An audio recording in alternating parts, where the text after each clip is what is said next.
If you're having some concerns with your control board and you're looking to change it, in this video we're going to show you how to install that control board. So we want to first introduce the shaft for the selector in through the opening in the console.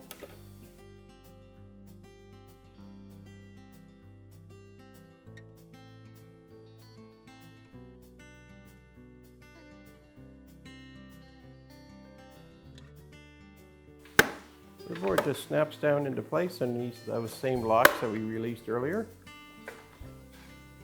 Once that's secured, we can put our back cover on.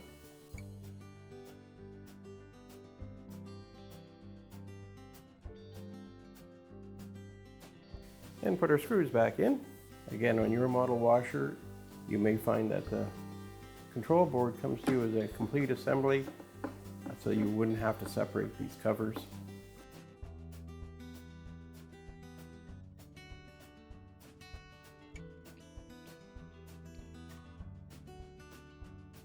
Now with our back cover in place, we'll just run our harness into those keepers.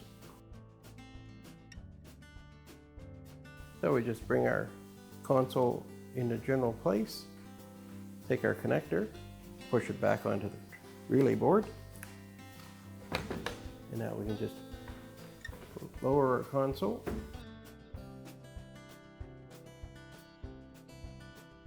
And secure it with the two screws.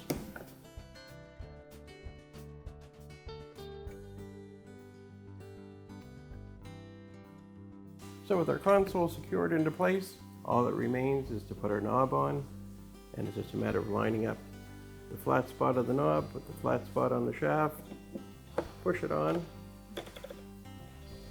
and your control is installed.